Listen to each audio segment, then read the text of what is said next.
Hello everyone. आज हम civil services preparation के एक बहुत इम्पॉर्टेंट कंपोनेंट के बारे में बात करेंगे जो है newspaper. Newspaper civil services preparation में एक बहुत ही इम्पॉर्टेंट रोल प्ले करता है और इससे रिलेटेड काफ़ी सारे डाउट्स स्टूडेंट्स के दिमाग में रहते हैं।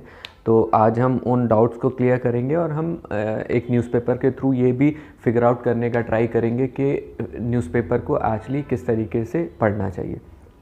तो जो सबसे इम्पॉर्टेंट चीज़ और जो सबसे पहली चीज़ आती है जो लोगों के दिमाग में जब वो प्रिपरेशन कर रहे होते हैं, तो पहली चीज़ तो आती है, वो होती है विच न्यूज़पेपर।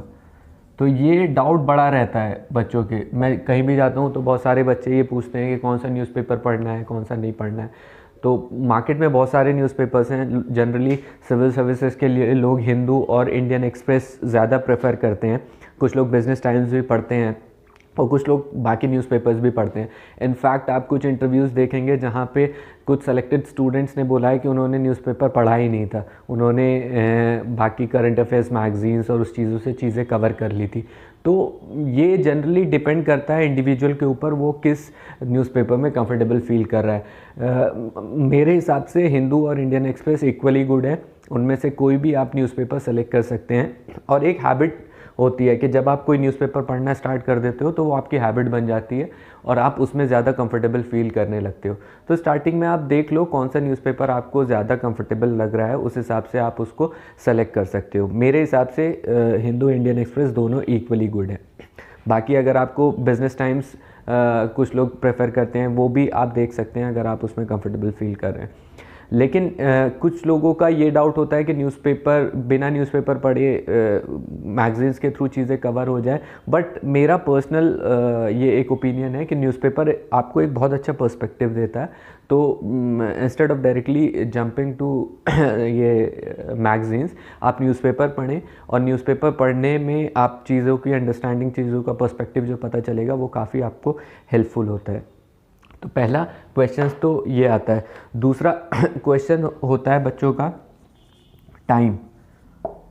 जब बच्चे स्टार्टिंग में प्रिपेयर करना स्टार्ट करते हैं तो बहुत सारे लोगों का ये रहता है कि 1.5 घंटा, 2 घंटा, 3 घंटा वेस्ट हो जा रहा है, बहुत टाइम लग रहा है न्यूज़पेपर में। और ये होता है क्योंकि जब आप स्टार्टिंग में न्यूज़पेपर पढ़ना स्टार्ट करते हो तो अगर आप फर्स्ट पेज टू पेज आप न्यूज़पेपर पढ़ोगे तो बहुत टाइम लगेगा चीज़ों को कवर करने में, अंडरस्टैंडिंग उसकी डेवलप करने में।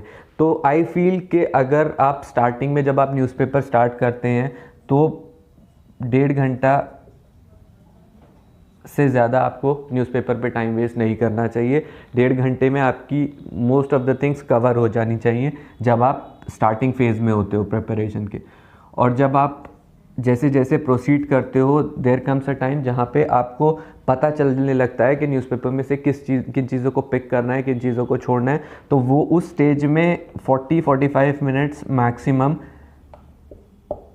काफ़ी होते हैं न्यूज़पेपर को कवर करने के लिए। तो इस टाइम से इस टाइम पे आने के लिए आपको ये पता होना चाहिए कि न्यूज़पेपर में से क्या चीज़ें पिक करनी है और क्या चीज़ें छोड़नी है। तो और वो चीज़ें आपको तभी पता चलेंगी जब आपको सिविल सर्विसेज की एग्ज़ाम के बारे में आइडिया होगा कि वो उसकी डिमांड क्या है। तो स्टार्टिंग में आप इतना टाइम अगर आपको लग रहा है तो वेल एंड गुड, उतने में आप यूज़ वो कर सकते हैं। लेकिन इससे ज़्यादा अगर लग रहा है तो आपको कट डाउन करना पड़ेगा, क्योंकि इससे ज़्यादा टाइम आपकी बाकी प्रिपरेशन को अफेक्ट करेगा। तो और ये न्यूज़पेपर का वीडियो है, तो I will not go into syllabus and ये previous years papers part, but newspaper को पढ़ने के लिए ये दोनों चीज़ें उतनी इम्पॉर्टेंट हो जाती हैं। न्यूज़पेपर की कोई भी चीज़ आप पढ़ रहे हैं, आपको तब तक उसकी इंपॉर्टेंस या अंडरस्टैंडिंग नहीं पता चलेगी जब तक आपके दिमाग में उससे रिलेटेड क्वेश्चंस नहीं हो। तो मेंस का पेपर हो या प्रीलिम्स का पेपर हो, जब वो आपका इम्प्रिंट हो जाता है तब आप चीज़ों को बहुत अच्छे से रिलेट कर पाते हो। तो ये चीज़ें कहीं ना कहीं एक दूसरे से बहुत इंटरलिंक्ड हैं न्यूज़पेपर को समझने के लिए। अब जो सबसे इम्पॉर्टेंट चीज़ आ जाती है, व्हाट टू रीड। न्यूज़पेपर में किस तरीके से आपको क्या चीज़ें पढ़नी है, क्या चीज़ें छोड़नी है, ये न्यूज़पेपर का एक सबसे इम्पॉर्टेंट वो हो जाता है। यहाँ पे मेरे पास इसी चीज़ को समझाने के लिए आज का द हिंदू मेरे पास है, क्योंकि बिना इसके चीज़ें समझना डिफ़िकल्ट हो जाएगा। तो सबसे इम्पॉर्टेंट जो चीज़ होती है न्यूज़पेपर में देखने के लिए वो होती है इश्यूज़, क्योंकि न्यूज़पेपर आपको एक बेसिक अंडरस्टैंडिंग देगा कि कोई भी कंट्री में या इंटरनेशनल उसमें एरेना में क्या इशू चल रहा है। फैक्ट्स, फिगर्स ये आप बाकी चीज़ों से भी कवर कर सकते हो, लेकिन न्यूज़पेपर का सबसे इम्पॉर्टेंट पर्सपेक्टिव होता है इश्यूज़ को समझना। तो अगर हम देखें, एक न्यूज़पेपर है, इसमें 14 पेजेस हैं। अगर आप इन एंड आउट चीज़ों को पढ़ने लगेंगे तो पूरे दिन में भी आप इस चीज़ को कवर नहीं कर पाएंगे। तो मेरे हिसाब से दिन में हार्डली 5 से 6 इश्यूज़ होते हैं न्यूज़पेपर में पढ़ने लायक, जो कि आपको पढ़ने रहते हैं। अगर हम देखें आज का द हिंदू न्यूज़पेपर, अगर हम देखें तो फ्रंट पेज की अगर हम बात करें तो यहाँ पर आप देख सकते हैं कि 1 2 3 4 5 न्यूज़ दे रखी हैं। इसमें first is India Pakistan agree to adhere to 2003 cease fire, second is government to monitor OTT content, third is related to vaccination 45+ के लिए, fourth is UK court allows extradition request Nirav Modi case का, and fifth is same sex marriages will cause havoc, government tells high court. तो इन 5 news में अगर आप देखें तो इशू बेस्ड न्यूज़ अगर आप कंसिडर करेंगे तो first is government to monitor OTT content, बहुत इंपॉर्टेंट न्यूज़ है। सोशल मीडिया रेगुलेशन के ऊपर अक्सर क्वेश्चन पूछे जाते हैं सिविल सर्विसेज में इसके ऊपर, और वैसे भी काफ़ी इंपॉर्टेंट हो जाता है। तो किस तरीके से क्या रेगुलेशंस कर रही है गवर्नमेंट, उसका इफ़ेक्ट फ्रीडम ऑफ स्पीच या बाकी न्यूज़ शेयरिंग बाकी चीज़ों पे किस तरीके से होगा, उसको समझना बहुत इंपॉर्टेंट हो जाता है। तो आई थिंक ये बहुत इंपॉर्टेंट है। 45+ will need medical certificate vaccine के लिए, तो इसको अगर आप अवॉइड करना चाहें तो भी अवॉइड कर सकते हैं। एक्सट्रेडिशन की जो रिक्वेस्ट है नीरव मोदी की वो भी चलती रहती है, उसमें भी कोई ऐसा इशू बेस्ड चीज़ नहीं है। India Pakistan agree to adhere to 2003 cease fire, ये भी एक इवेंट है जो कि काफ़ी टाइम बाद हो रहा है, क्योंकि लेटली हमने देखा इंडिया पाकिस्तान के रिलेशंस काफ़ी अच्छे नहीं चल रहे थे। तो ये हो रहा है तो ये एक अच्छी चीज़ है, लेकिन इसमें कोई स्पेसिफिक इशू आपको पूरा नहीं मिलेगा, तो इसको भी आप उस तरीके से नहीं देख सकते।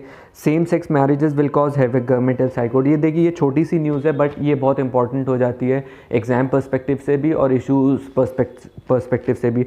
अगर आप सुप्रीम कोर्ट के जजमेंट्स उठाएंगे राइट टू प्राइवेसी वाले, जिसमें सुप्रीम कोर्ट ने कहा है LGBT के जजमेंट्स, तो वो they are demanding this thing same sex marriage का, और गवर्नमेंट जो कोर्ट में बता रही है उस चीज़ को, तो इसके रिपरकशंस, इसके जो इम्प्लीकेशंस हैं वो काफ़ी ज़्यादा हो सकते हैं। तो इसको समझने के लिए आपको पूरे LGBT के मूवमेंट को, उसकी जो कॉन्स्टिट्यूशन में राइट्स दिए हैं, प्राइवेसी के फंडामेंटल राइट्स हैं जो, वो सब समझना काफ़ी इंपॉर्टेंट हो जाता है। तो ये दोनों मुझे लगता है कि इशू बेस्ड चीज़ें हैं, OTT कंटेंट, और ये इस पे ज़्यादा फोकस आपको करना पड़ेगा। अगर आप लोकल न्यूज़ में देखें तो लोकल न्यूज़ तो आप अवॉइड ही कर सकते हैं। हिंदू में भी, एक्सप्रेस में भी, किसी भी न्यूज़पेपर में लोकल जो न्यूज़ होती हैं उसको इतना कोई पढ़ने का वो ज़रूरी नहीं होता है। तो ये इस पेज पे तो ज़्यादातर लोकल न्यूज़ ही हैं सारी, तो इसको अवॉइड कर सकते हैं। जो एडिटोरियल है उसका अभी मैं आऊँगा, एडिटोरियल को किस तरीके से लेनी है, किस तरीके से चीज़ें, ये नेशनल न्यूज़ जो होती हैं वो इस पेज पे होती हैं। इसमें भी India China reviews status at LAC ये पढ़ा जा सकता है, देखा जा सकता है इसमें क्या चल रहा है, क्योंकि आपको जो भी इवेंट्स हो रहे हैं उनसे अपडेट रहना पड़ता है। और बाकी तो पोएट विष्णु नारायण नंबूदरी डेड, और ये सारी चीज़ें NCP PDP Hurriyat welcome India Pakistan cease fire deal, ये पॉलिटिकल न्यूज़ भी आप अवॉइड कर सकते हैं जो भी चल रहा है। बट हाँ, पॉलिटिकल न्यूज़ में कुछ चीज़ें ऐसी होती हैं जिनका कॉन्स्टिट्यूशनल इम्प्लीकेशन होता है, लीगल इम्प्लीकेशन होता है, या पार्लियामेंट का कुछ इशू होता है, उसमें आपको देखना होता है कि उसका इफेक्ट किस तरीके से हो सकता है। चाहे वो सपोज़ पुडुचेरी में रिसेंटली जो गवर्नमेंट थी वो अपनी मेजॉरिटी प्रूव नहीं कर पाई तो वो गिर गई थी, तो that's a political news, but उसके पीछे बहुत सारे इश्यूज़ हैं। अभी वहाँ प्रेसिडेंट रूल लग गया है, तो प्रेसिडेंट रूल का एक इशू आ जाता है, गवर्नर्स का डिस्क्रिशन आ जाता है, वहाँ पे स्पीकर्स का रोल आ जाता है, डिफेक्शन आ जाता है। तो बहुत सारी चीज़ें होती हैं जो उसके बैकग्राउंड में आपको समझनी पड़ती हैं किस तरीके से वो हो रही हैं। तो आपको देखना पड़ेगा कि पॉलिटिकल न्यूज़ में जो पीछे का बैकग्राउंड है, इशू है, वो क्या उसका हो सकता है। बाकी यहाँ पे एक छोटी सी न्यूज़ है, Google asked to compensate newspapers. ये भी सोशल मीडिया का जो OTT कंटेंट है उसी से रिलेटेड है, तो आप इसको लिंक कर सकते हो किस तरीके से उसमें चलनी है। अब ये इलेक्शन टाइम है, तो इलेक्शन से रिलेटेड काफ़ी सारी न्यूज़ चलती रहती हैं, तो वो सारी चीज़ें आप उसको अवॉइड कर सकते हो मोस्टली। यहाँ पे जो बिज़नेस वाला पेज होता है, इसमें कभी कभी काफ़ी अच्छी चीज़ें आ जाती हैं, और पेपर 3 में खासकर इसमें से चीज़ें पूछी जा सकती हैं। जैसे मैंने बैड बैंक को सर्किल किया हुआ है, तो बैड बैंक पे अगर प्रीवियस ईयर्स पेपर्स देखेंगे उसमें भी क्वेश्चंस पूछे गए हैं, और ये इशू बेस्ड है कि NPS जो हमारे बढ़ रहे हैं, बैंक्स लेंडिंग नहीं कर पा रहे हैं, तो उसको किस तरीके से एक नया बैड बैंक क्रिएट करके हम रिवाइव किया जा सकता है जो एग्जिस्टिंग बैंक्स हैं। तो ये चीज़ें इंपॉर्टेंट हो जाती हैं आपको पढ़ने के लिए। तो अगर हम नोट डाउन करना चाहें कि आज के न्यूज़पेपर में, और आप भी ये 26 फरवरी का न्यूज़पेपर उठा सकते हैं, एंड द हिंदू है, उससे मेरे इश्यूज़ और अपने इश्यूज़ को लिंक कर सकते हैं कि आपको क्या इंपॉर्टेंट लगा और मेरे इश्यूज़ क्या इंपॉर्टेंट थे। तो सबसे पहले तो OTT का जो है रेगुलेशन आता है, जो मेरे हिसाब से सबसे इम्पॉर्टेंट न्यूज़ थी इस टाइम पे। दूसरा, यहाँ पे सेम सेक्स मैरिजेस का जो इशू है वो भी मुझे काफ़ी इम्पोर्टेंट लगा, क्योंकि इसके इम्प्लीकेशंस काफ़ी होते हैं, और इसी टाइप के क्वेश्चंस जो हैं वो बनते हैं एग्ज़ाम में। ये चीज़ हो गई। थर्ड, मुझे एक बैड बैंक्स का लगा कि हम किस तरीके से, तो जब भी आप कोई न्यूज़पेपर में इशू आ रहा है तो उसका करंट वर्जन आपको पता चलेगा कि उसमें क्या हो रहा है। आपको उसका बैकग्राउंड स्टडी, बैकग्राउंड रिसर्च आपको खुद से करनी पड़ेगी। तो आपको अगर ये लगता है कि ये इशू इंपॉर्टेंट है तो आप इसे इन एंड आउट कवर कर लें। बैड बैंक्स का हो सकता है कोई पर्टिकुलर न्यूज़ दी हो, बट उसका क्या पूरा बैकग्राउंड है उसको आप खुद से कवर कर सकते हैं। चौथा, ये जैसे एक मैंने डिस्कस नहीं किया, मैं पढ़ रहा था म्यांमार कू के बारे में दिया हुआ था, तो ये चीज़ भी इम्पॉर्टेंट हो जाती है कि किस तरीके से वहाँ पे प्रॉब्लम्स हो रही है और वहाँ इंटरनेशनल उसमें क्या चल रहा है, तो ये भी आप देख सकते हैं। और एक सीज़ फायर का है इंडिया पाकिस्तान के बीच में। तो ये कुछ चीज़ें थी जो मुझे इस न्यूज़पेपर में पूरी लगी कि ये 5 इश्यूज़ हैं, ये इम्पॉर्टेंट हो सकते हैं, तो इनको कवर करने में ज़्यादा टाइम नहीं लगता है। अब हम आते हैं कि एडिटोरियल पे। ये सबसे इम्पॉर्टेंट पार्ट होता है न्यूज़पेपर का, लेकिन कभी कभी क्या होता है कि एडिटोरियल में भी बहुत सारी ऐसी चीज़ें होती हैं जो आप अवॉइड कर सकते हैं।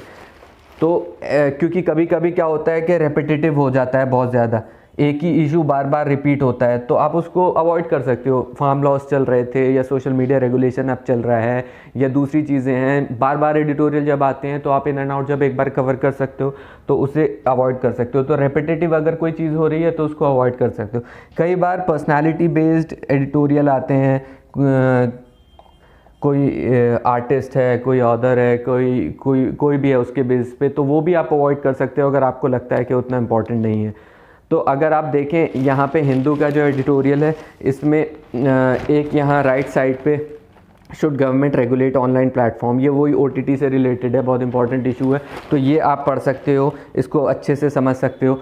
एक है सिंगल पार्टी डोमिनेंस डेमोक्रेसी इम्पेरिल्ड, ये MK नारायणन का आर्टिकल है। तो ये बहुत जनरल आर्टिकल है, अगर आपको अंडरस्टैंडिंग है सारी चीज़ों की तो उसको अवॉइड करना है, अवॉइड भी कर सकते हो, लेकिन for the sake of reading अगर आपको ये है कि चीज़ों को समझना है, अंडरस्टैंड करना है, तो वो आपको पढ़ सकते हो। Absurdity of the anti defection law, तो ये एंटी डिफेक्शन लॉ भी क्या होता है कि हम लोग बहुत अच्छे से कवर किए हुए होते हैं सारी चीज़ें, और कई बार आता है जब भी प्रेसिडेंट रूल लग रहा है, जब भी कहीं स्पीकर्स का रोल आ रहा है, एंटी डिफेक्शन लॉ बार बार आता है। तो आपको वही देखना है कि आपने अगर इन एंड आउट चीज़ें कवर कर ली हैं तो उसको अवॉइड कर सकते हो, और कोई नया चीज़ है तो उसको आप पढ़ सकते हो।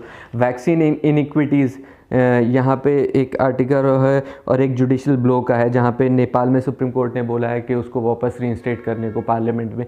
तो ये कुछ जो चीज़ें आपको लगता है कि इम्पॉर्टेंट है वो आप कवर कर सकते हो। बाकी जो रेपिटेटिव हैं या बाकी जो ऐसी चीज़ें हैं जो कि आपके एग्ज़ाम से रेलेवेंट नहीं है तो उसको अवॉइड कर सकते हो। तो इसलिए ज़रूरी नहीं होता कि फ़र्स्ट इधर वर्ड से लेके आखिर वक्त तक आपको एडिटोरियल के सारी चीज़ें जो हैं वो पढ़नी है। तो एडिटोरियल का ये चीज़ इम्पॉर्टेंट हो जाती है। और एक और चीज़ एडिटोरियल्स में क्या होती है कि आप जो भी इश्यूज़ पढ़ रहे हैं तो उसको आप इन एंड आउट कवर कर लें। इन एंड आउट कवर करने का मतलब ये है कि सपोज़ कोई पर्टिकुलर इशू चल रहा है, आज उसके बारे में कुछ आएगा, कल को उसके बारे में कुछ आएगा, तो इस तरीके से जब आप उसे बार बार पढ़ रहे हैं तो आप जब नोट्स बनाते हैं एडिटोरियल्स के या उससे रिलेटेड, तो एक पर्टिकुलर स्टार्टिंग में ना बनाएं, जब ये चीज़ इन एंड आउट कवर हो जाए उसका नोट्स बना के उसे ख़त्म कर दें कि ये वाला इशू था, मैंने इसका इशू, प्रोस कॉन्स, इसके सॉल्यूशंस, इसका क्या चीज़ है, सारी चीज़ें कवर कर ली हैं। अब कहीं से भी उससे रिलेटेड कुछ भी आएगा तो I can write my answer. तो एडिटोरियल का जो समझने का पर्सपेक्टिव होता है वो यही होता है कि आप जो इशू है वो पर्टिकुलर उसको कैसे हैंडल करना है। तो न्यूज़पेपर से रिलेटेड यही कुछ चीज़ें थी जो मुझे लगता है इम्पॉर्टेंट है, और आप भी अगर करेंगे तो आपको हेल्प मिलेगा। और बाकी फिर नेक्स्ट वीडियो के लिए विल थिंक किस टॉपिक पे बनाना है। Thank you.